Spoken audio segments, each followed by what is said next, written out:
মিয়ানমারে জাতিসংঘের শীর্ষ কর্মকর্তা রেনাটা লকডেসালিয়ান রোহিঙ্গা সংকটে যে ভূমিকা নিয়েছিলেন তা নিয়ে প্রশ্ন তুলেছেন তারই সাবেক সহকর্মীরা।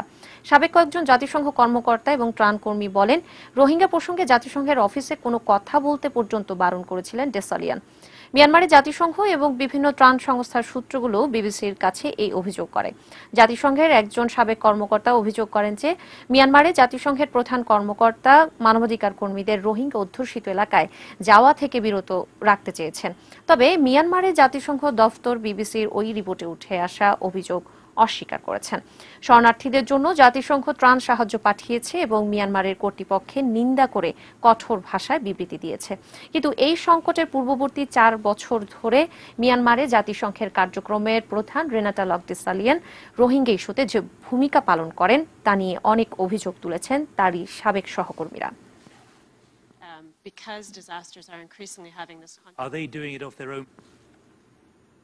চলমান রোহিঙ্গা সংকটের প্রেক্ষিতে সমালোচনার মুখে থাকা মিয়ানমারের নেত্রী অং সান সুচির একটি প্রতিকৃতি সরিয়ে নিয়েছে অক্সফোর্ড বিশ্ববিদ্যালয়। 1967 সালে সেন্ট হিউজ কলেজ থেকেই স্নাতক ডিগ্রি অর্জন করেন সুচি। গৃহবন্দী হওয়ার পর 1993 সালে তাকে সম্মানসূচক ডক্টরেট দেয় অক্সফোর্ড। মুক্তি পাওয়ার পর 2012 সালে তিনি ওই ডিগ্রি গ্রহণ করেন। রোহিঙ্গাদের উপর সেনাবাহিনীর সহিংসতা বন্ধে কার্যকর পদক্ষেপ না নেওয়ায় শান্তিতে নোবেল জয়ী সুচির সমালোচনা চলছে বিশ্বজুড়ে। যুক্তরাজ্যের দ্বিতীয় বৃহত্তম ট্রেড ইউনিয়ন ইউনিসন গত সপ্তাহে তাকে দেওয়া সম্মাননা স্থগিত করে। সামরিক সরকারের বিরুদ্ধে গণতন্ত্রের আন্দোলনের কারণে দীর্ঘদিন গৃহবন্দী থাকা সুচিকে 2005 সালে সম্মানসূচক সদস্যপদ দিয়েছিল ইউনিসন। সেনাবাহিনীর তদারকিতে রোহিঙ্গাদের জন্য ত্রাণ কার্যক্রম এখন অনেক গোছানো ও সমন্বিত। যদিও ত্রাণ হিসেবে এমন অনেক কিছুই আসছে যা এই মুহূর্তে ততটা আবশ্যকীয় নয়। আশ্রয় শিবিরের রোহিঙ্গাদের অনেকে নিয়ম ভেঙে একই দিনে একাধিকবার ত্রাণ নেওয়ারও চেষ্টা করেন। কক্সবাজারের বালুখালী থেকে জানাচ্ছেন সহকর্মী মফিদুল তপু। রয়েছে বালুখালী আশ্রয় কেন্দ্রে, রোহিঙ্গা আশ্রয় কেন্দ্র, এবং দেখতে পাচ্ছেন যে যারা রোহিঙ্গা আশ্রয় প্রার্থী যারা রয়েছেন তাদের ত্রাণ বিতরণ কার্যক্রম চলছে। সেনাবাহিনী, আপনাকে যেমনটি জানিয়েছি, সেনাবাহিনী এটি সমন্বয় করছে। প্রত্যেক রোহিঙ্গার হাতে রেজিস্ট্রেশনের মতো একটা তাদের নাম নিবন্ধন করা হচ্ছে। নিবন্ধন শেষে তাদেরকে একটি করে টোকেন দেওয়া হচ্ছে। প্রতিদিনই নির্দিষ্ট সময়ের পর পর একটা করে টোকেন দেওয়া হচ্ছে। সেই টোকেনের বিপরীতে তারা আসলে ত্রাণ পাচ্ছেন। কিন্তু অনেকেই আমরা দেখতে পাচ্ছি যে এখানে রোহিঙ্গাদের মধ্যে অনেকেই রয়েছেন যারা আসলে এই টোকেন দিয়ে ত্রাণ নেওয়ার পরও আবারও তারা লাইন ভেঙে বিভিন্ন দিক থেকে এসে ত্রাণ নেওয়ার চেষ্টা করছেন। তো এই জায়গায় এই বিশৃঙ্খল পরিস্থিতিটাকে সামাল দেওয়ার জন্য সেনাবাহিনীর যারা রয়েছেন তারা যথেষ্ট তৎপর রয়েছেন। তবে একটি বিষয় আমরা যেটি দেখতে পাচ্ছি যে যারা ত্রাণ নিয়ে আসছেন তাদের মধ্যে, তারা যে ত্রাণগুলো নিয়ে আসছেন সেগুলোর মধ্যে যে পণ্যগুলো থাকছে তা এখনকার অনেক ক্ষেত্রে হয়তো প্রযোজ্য নয়। যেমন এখন যে তাঁবু নিয়ে আসা হচ্ছে, তাঁবু ইতিমধ্যেই প্রচুর পরিমাণে তাঁবু এসেছে।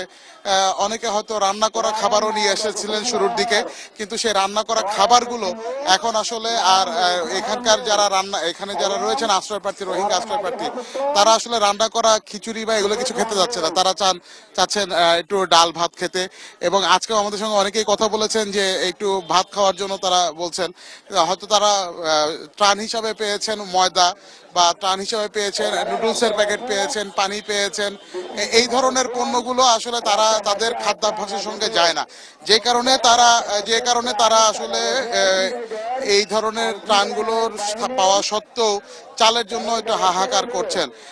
তো এরকম যখন পরিস্থিতি, তখন আসলে মোটামুটি সেনাবাহিনীর পক্ষ থেকে যারা আছেন সমন্বয় করছেন, তারা এটাকে সমন্বয় করার চেষ্টা করছেন, ত্রাণ রেশন করে দিচ্ছেন। কোন ক্যাম্পে কখন কি লাগছে সেই জিনিসগুলোই তারা আসলে সেখানে যারা ত্রাণ দিতে আসছেন তাদেরকে বলে দিচ্ছেন, তাদের সাথে লোক দিয়ে দিচ্ছেন সেনাবাহিনীর। তো মোটামুটি সুশৃঙ্খল ভাবেই এখন ত্রাণ বিতরণ কার্যক্রমটি চলছে। ক্যাম্পগুলোর মধ্যে অনেকটাই শৃঙ্খলা ফিরে এসেছে।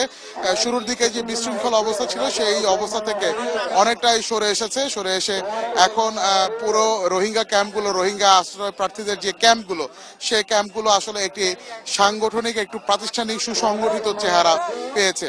সুতরাং সামনের দিনগুলোতে যারা ত্রাণ পাঠাতে যাচ্ছেন বা ত্রাণ বিতরণ করতে চাইছেন, তাদের জন্য পরামর্শ থাকবে যে কক্সবাজারের উখিয়ার ডিগ্রি কলেজ, এই কলেজটিতে সেনাবাহিনীর যে ক্যাম্প করা হয়েছে সেই ক্যাম্পে নিবন্ধন করে সেনাবাহিনীর মাধ্যমে এই ত্রাণ বিতরণ কার্যক্রমে সহায়তা করার জন্য। রোহিঙ্গাদের জন্য প্রায় 1 কোটি টাকার ত্রাণ সহায়তা দিয়েছে Chittagong metropolitan chamber of commerce and industries. শুক্রবার কক্সবাজারের উখিয়ায় সেনাবাহিনী ও জেলা প্রশাসনের মাধ্যমে ত্রাণ বিতরণ করা হয়। ত্রাণের মধ্যে ছিল চাল, তেল, আটা, লবণ, খাবার পানি, তেরপাল, নগদ টাকা ও চিকিৎসা সেবা। Chittagong metropolitan chamber of commerce and ইন্ডাস্ট্রিজের সভাপতি খলিলুর রহমান, সহ সভাপতি AM মাহবুব চৌধুরী এবং অন্যান্য পরিচালকরা ত্রাণ বিতরণ কর্মসূচি পরিচালনা করে। এছাড়াও আগামী 3, 4 ও 5 অক্টোবর রোহিঙ্গাদেরকে চিকিৎসা সেবা দেবে ব্যবসায়ীদের এই সংগঠন।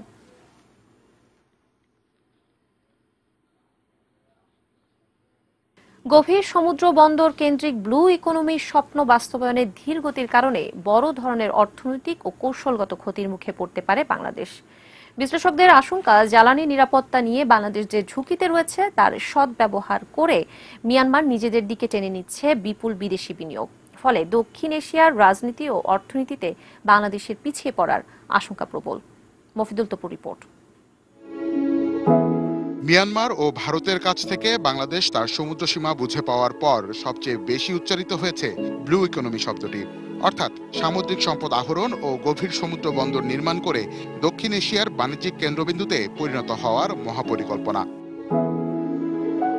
2012 সালে মিয়ানমারের সঙ্গে সমুদ্রসীমা সংক্রান্ত বিরোধ নিষ্পত্তির পর বাংলাদেশ যখন বিজয়ের আনন্দে গা ভাসিয়েছে, মিয়ানমার তখন রাখাইন রাজ্য সংলগ্ন বঙ্গোপসাগরে গ্যাস ব্লক ইজারা দিয়েছে বিভিন্ন আন্তর্জাতিক কোম্পানিকে।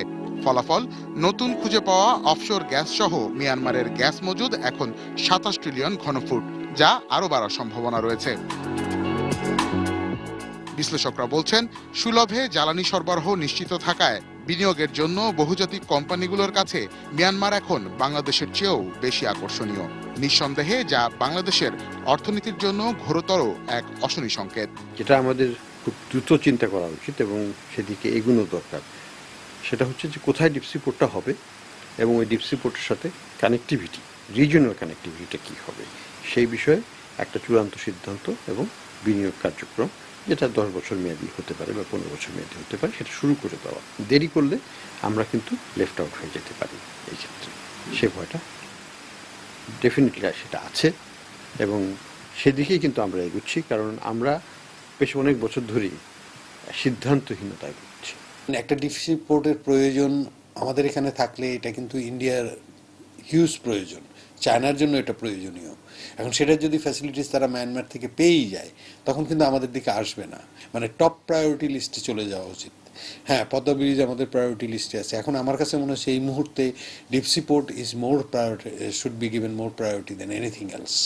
তাদের মতে, আমদানি করে হলেও জ্বালানি নিরাপত্তা নিশ্চিত করার একটা যথাযথ রোডম্যাপ প্রণয়ন ও সেটি বাস্তবায়ন করতে হবে। তা না হলে যোগাযোগ অবকাঠামোর পাশাপাশি অর্থনৈতিক ও রাজনৈতিকভাবেও দক্ষিণ এশিয়ার ভূ রাজনীতিতে গুরুত্ব হারাবে বাংলাদেশ।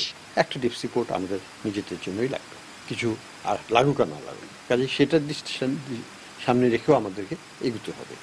একই সাথে যেটা হচ্ছে যে আমাদের এখানে মাল্টিপল বা একাধিক বা দুটো পর্যন্ত হতে পারে, সেটা যদি করতেই হয় তাহলে কিন্তু আমাদের হিন্টারল্যান্ডসের প্রয়োজন হবে, অর্থাৎ বাংলাদেশের বাইরের এরিয়াগুলোকে কীভাবে আমরা করতে পারি সেদিকেও আমাদের চিন্তা ভাবনা করতে হবে। ইন্ডিয়া আমার যতই বন্ধু হোক, চায়না আমার যতই বন্ধু হোক, সে কিন্তু তার নিজের কান্ট্রির স্বার্থকে বিসর্জন দিয়ে আমাকে কিছু করবে না। সরকারি কাজে ব্যয়বহুল ব্যক্তিগত ফ্লাইট ব্যবহার করার কেলেঙ্কারিতে পদত্যাগ করেছেন যুক্তরাষ্ট্রের স্বাস্থ্যমন্ত্রী টম প্রাইস। শনিবার হোয়াইট হাউসের বিবৃতিতে জানানো হয়, প্রেসিডেন্ট ডোনাল্ড ট্রাম্প প্রাইসের পদত্যাগপত্র গ্রহণ করেছেন। ডন জে রাইটকে ভারপ্রাপ্ত স্বাস্থ্যমন্ত্রী নিয়োগ করা হয়েছে। টম প্রাইসের বিরুদ্ধে অভিযোগ, গত মে মাস থেকে তিনি 24টি ব্যক্তিগত ফ্লাইটে ভ্রমণ করেন।